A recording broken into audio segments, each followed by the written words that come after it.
안녕하세요. 유나이티드 읽어주는 남자 정진입니다. 빌라와의 프리미어리그 35라운드 경기 매치 프리뷰 진행해보겠습니다. 유나이티드에게 매우 중요한 일전입니다. 시티가 첼시와 만나 발목을 잡히면서 이번 라운드 자력 우승 확정에 실패했고, 유나이티드는 글레이저 퇴진 시위의 여파로 다음 주 주중에만 2경기를 치러야 합니다. 마침 승점 3점만 더 확보하면 사실상 챔스 진출권을 확보할 수 있고, 남은 5경기 중 2경기에서 승리하면 큰 이변이 없는 한 2위 확보도 가능한 상황입니다. 걸림돌이 되는 것은 역시 빡빡한 일정으로 인한 문제라는 점에서 그 시작을 여는 이번 경기가 매우 중요하게 다가오는데요. 어떤 점에 유의하며 경기를 보면 좋을지 한번 읽어보도록 하죠. 우선 이번 경기는 한국 시간 5월 9일 저녁 10시 5분 빌라의 홈구장 빌라파크에서 치러지는 경기입니다. 경기 시간대가 시간대이니만큼 이번 경기 역시 유튜브 라이브 입중계를 진행하오니 많은 관심 부탁드립니다. 심판진은 다음과 같습니다. 주심은 떠오르는 초신성 빌런 크리스 카바나입니다. 최근 유나이티드 경기를 담당했던 것은 경기보다는 인터뷰가 더 화제가 되었던 토트넘전이었습니다. VAR심은 자레드 질레트 심판이 챔피언십에서 임시로 배정되어 맡게 되었는데요. 일찍부터 비디오 판독을 도입했던 호주 A리그 출신 심판인 만큼 VAR 배정 시에 경기를 잘 운영하는 것으로 현재전도 상당히 이름 나 있는 심판이라고 합니다. 다만 어쨌거나 크리스 카바나가 주심인 만큼 판정에는 다소 유의할 필요가 있겠죠. 카바나 같은 경우 전반적인 판정 자체는 상당히 엄격하게 보는 편이지만 중요한 결정을 내릴 땐 다소 소극적인 성향이 있는 심판입니다. 양팀의 현재까지 시즌 성적은 다음과 같습니다. 전반적으로 유나이티드가 대부분 지표에서 빌라에 크게 앞서는데요. 다만 클린시트에 대해서는 빌라가 유나이티드보다 한 경기 더 많은 14경기에서 클린시트를 기록하면서 앞서는 양상입니다. 여기는 아무래도 이번 시즌 리그 내 골키퍼 중에서 가장 좋은 활약성을 펼치고 있는 에밀리아노 마르티네즈, 에밀신의 활약이 가미된 것이겠죠. 양팀의 최근 흐름은 다음과 같습니다. 우선 홈팀 빌라의 경우 최근 5경기에서 2승 1무 2패, 그럭저럭 일정을 헤쳐나가고 있다고 하나 아무래도 팀의 핵심인 그릴리시의 이탈이 다소 크게 나타나는 모양입니다. 게다가 대부분 팀이 일정 문제로 압박 강도를 낮춘 이번 시즌에조차 빌라는 오히려 압박의 강도를 끌어올리며 시즌 초반에 순행하였던 것과 달리 후반기로 갈수록 그 동력이 떨어지면서 한때 챔스 진출권이던 순위가 11위로 떨어졌습니다. 빌라는 이에 대한 해법을 빨리 찾아야겠죠. 한편 유나이티드는 주중 로마전에서 패배하긴 했지만 전술적으로도 이기는 것보다는 체력을 아끼는 것에 더 치중하는 선택을 하였고, 결과적으로 합산 스코어에서 승리하면서 흐름을 잘 이어나가고 있습니다. 앞으로 유나이티드의 리그에서의 목표는 챔스 진출권일 것이고, 나아가 2위 자리를 굳히는 것이 될 텐데, 골 득실에서 경쟁팀들을 상당히 앞서기에 승점 6점만 확보하면 2위 수성도 충분히 가능한 상황입니다. 그러니 당장 주중에 레스터, 리버풀로 이어지는 까다로운 연전을 고려해서라도 유나이티드는 이번 경기에서 승리를 거두면서 잔여 기간을 좀 더 여유롭게 운영하고 싶겠죠. 다음 양팀의 맞대결 기록을 살펴보도록 하죠. 양팀은 프리미어리그 내에서 총 51번 만났습니다. 그 중에서 유나이티드가 36번 이겼고 12번 무승부, 빌라가 3승만을 챙겨갈 정도로 유나이티드는 빌라의 상대 전적에서 크게 앞서고 있습니다. 최근 5경기에서조차 그릴리시가 맹활약했던 지난 시즌 전망이 맞대결에서의 무승부를 제외하고 나머지 경기들은 모두 유나이티드의 승리였죠. 이번 시즌 전반기 맞대결의 경우 유나이티드가 2021년에 치른 첫 경기였습니다. 당시에 래시포드를 우측에서 활약하면서 빌라의 좌우폭을 열렬히 공략한 끝에 유나이티드가 2대1로 승리하였었는데요. 박싱데이 일정으로 인하여 빌라의 체력이 온전하지 못했던 것이 크게 작용했습니다. 빌라는 그 경기에 비해서 훨씬 체력적으로 여유가 있지만 그릴리시라는 팀 핵심을 잃은 상황이고, 유나이티드는 여전히 빡빡한 일정으로 피로가 누적된 데다가 자체 박싱데이 일정까지 만들었죠. 그래서 이번 경기 양상은 어떻게 나타날지 특별히 기대가 됩니다. 자, 다음 매치슈로 넘어가서 앞서 빌라가 유나이티드에게 굉장히 약하다고 언급했었는데요.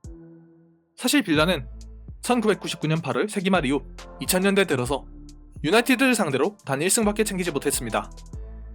심지어 10년 전인 2009년 올드 트래포드에서의 유일한 승리 이후로도 벌써 10년이 넘게 시간이 흘렀는데요.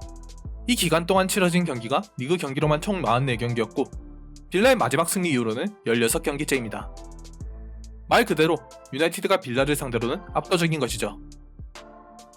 유나이티드 입장에선 빌라의 홈구장인 빌라파크에 대한 기억도 좋습니다.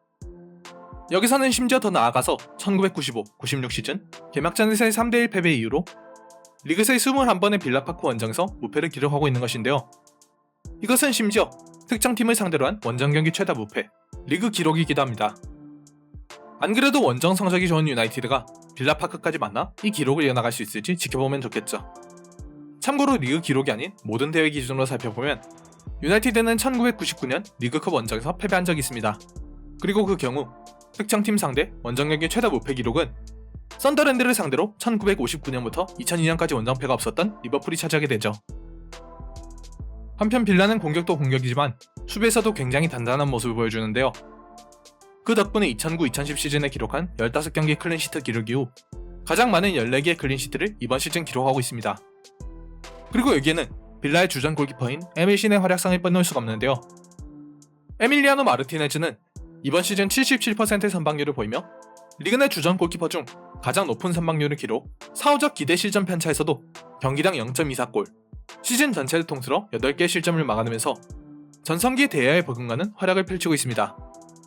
다만 최근 7경기에선 모두 한 골 이상 실점하면서 현재 빌라가 리그 내에서 가장 오랜 기간 클린시트를 기록하지 못한 팀으로 올라있다는 것이 오게티라고 할 수 있겠네요. 더욱이 빌라에게 우려스러운 부분은 빌라가 12월 이후 단 한 번도 연승을 기록하지 못하고 있다는 것입니다. 바로 직전에 에버튼전에서 승리했었기에 빌라 입장에선 더 신경이 쓰이는 기록일 텐데요. 2021년 들어서는 퐁당퐁당 결과가 이어지고 있기에 고민이 많은 상황이고 이번 경기에서 그 징크스를 깨고 싶어 할 것입니다. 문제는 빌라가 2014년 3월 첼시를 상대로 이긴 이후로 각 시즌의 리그 1, 2위 팀을 상대로 치른 총 12경기에서 단 한 번도 승리가 없다는 것이죠. 이제는 익숙한 기록이겠지만 유나이티드는 27경기 리그 원정 무패를 기록했던 아스날에 단 3경기 뒤처지는 24경기 연속 리그 원정 무패를 기록하고 있습니다. 이러한 성공의 동력이 되는 부분 역시 후방의 단단함인데요. 유나이티드는 2021년에 치른 리그 원정 10경기 중에서 7경기에서 클린시트를 기록했고 3경기에서 단 1점씩만을 기록했습니다. 그 결과 유나이티드는 홈 원정을 막론하고 최근에 리그 27경기에 대해서 단 한 번 셰필드전에서의 패배밖에 없습니다. 심지어 셰필드전이 판정에 대한 큼지막한 논란만 2개가 터진 경기였기에 실질적으로 유나이티드는 27경기째 리그에서 순항하고 있다는 것이 되겠죠. 유나이티드는 셰필드전 이후 리그에서 13경기째 무패를 달리고 있으며 현재 리그 내에서 가장 오랜 기간 무패 행진을 이어온 팀이기도 합니다. 다음으로 넘어가서 양팀의 부상 및 결장자들을 살펴보도록 하죠. 우선 빌라는 3명의 선수가 경기에 나서기 힘들어 보입니다. 팀의 핵심 중의 핵심 잭 그릴리시가 정강이 골절 부상에서 훈련에 복귀하긴 했지만 아직 경기를 뛰기는 힘들어 보이며 모르간 쌍송과 트레제기는 모두 무릎 부상으로 스쿼드에서 이탈한 상황이죠. 유나이티드는 주중 경기와 마찬가지로 마샬과 필 존스 그리고 제임스가 부상으로 빠져 있습니다. 부상자의 숫자는 같지만 전력면에선 아무래도 빌라의 누수가 더 크다고 할 수 있겠네요. 양팀의 예상 라인업 살펴보도록 하죠. 우선 빌라의 예상 포메이션은 4-3-3입니다. 빌라에게 있어 임대생 바클리는 그릴리시만큼이나 빌라 전술에서 중요한 선수이지만 빌라는 흔히 강팀을 상대할 때 바클리를 빼고 더 수비적인 구성을 취하곤 합니다. 유나이티드의 핵심인 브루노를 전담막하기 위해서라도 수비형 미드필더 구성은 필수적이죠. 때문에 이번 경기에서도 바클리 대신 나칸바가 출전하게 될 것이라고 보이며 나머지 포지션은 큰 변화 없이 이전 경기들과 동일하게 구성될 것 같습니다. 유나이티드의 예상 포메이션은 4-2-3-1입니다.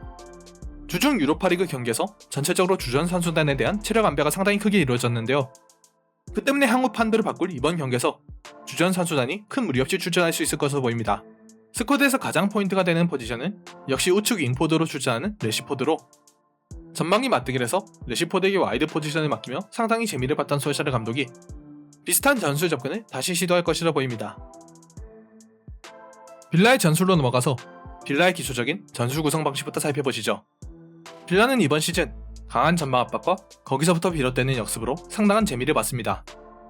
그릴리시라는 역습과 지공 전술에서 모두 파괴력을 발휘할 수 있는 공격 자원을 갖춘 팀이기에 그를 거쳐 공격 마무리까지 나가는 과정이 군더더기 없이 깔끔하며 효율적이죠. 자유롭게 움직이며 공간을 만드는 그릴리시 주변으로 많은 선수들이 모이고 또 그만큼 공격적인 전진 능력이 좋은 메타겟의 와닥도 인상적이기에 빌라의 공격은 전체적으로 왼쪽에 크게 밀집한 형태입니다. 당연히 그만큼 그릴리시 탈시에 경기력 저하폭도 큰 상황이죠. 빌라는 공이 없는 상황에서 강한 전진 압박을 자주 구사하곤 합니다. 공격진 선수들이 좁혀서서 대응을 갖춘 뒤 공이 가는 방향으로 이동하면서 수적 우위를 계속 형성하는 것인데요. 상대가 공을 측면으로 빼내어 전진하려는 시점에 압박 트리거가 발동하여 본격적으로 볼을 빼앗고자 시도합니다. 한편 이때 수비형 미드필더들은 후방으로 대하여 상대 롱볼 전개에 대한 세컨볼 장악을 대비하고 수비 안정성을 확보하죠.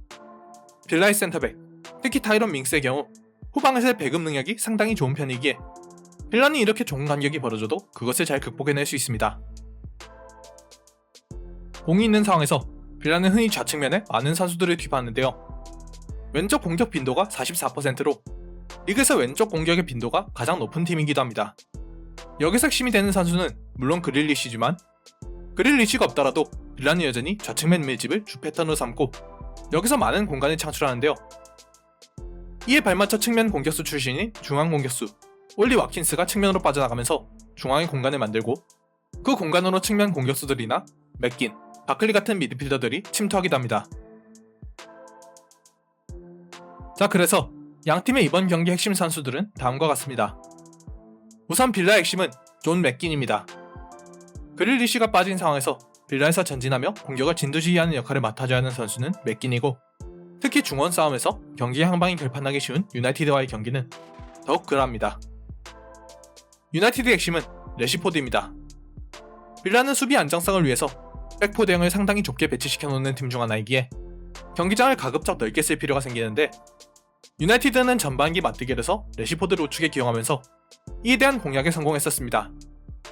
주중 경기에서 충분한 휴식을 부여받은 레시포드가 이번 경기 우측에서 선발 기용될 것이라고 예상하고 그에게 기대를 거는 것도 그만큼 측면 공략이 중요하기 때문입니다.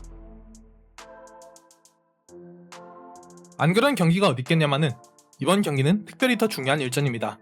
이번 경기에서 승리하여 챔스 티켓을 확보해 놓으면 레스터전과 리버풀전 조금 더 편안한 마음가짐으로 경기에 임할 수 있고, 풀럼과 울브스 경기까지 한 경기만 더 승리하면 2위를 충분히 확보 가능하기에 자녀 시즌 운영에 큰 힘이 실립니다. 일정이 지금처럼 빠듯한 시기라면 더욱 그렇겠죠. 유나이티드에겐 참 다행스럽게도 그릴리시가 아직 복귀하기엔 이른 몸 상태이고 빌라와의 전술 상성도 나쁘지 않습니다. 부디 좋은 경기력으로 승리할 수 있길 기대해보죠. 오늘의 영상은 여기까지입니다. 영상이 유익하셨다면 좋아요와 구독, 알림 설정까지 눌러주세요. 다음번엔 더 알차고 재미있는 유나이티드 이야기로 찾아오겠습니다. 시청해주셔서 감사드리며 다음 영상에서 뵙겠습니다. 지금까지 유나이티드를 거주는 남자 정진이었습니다.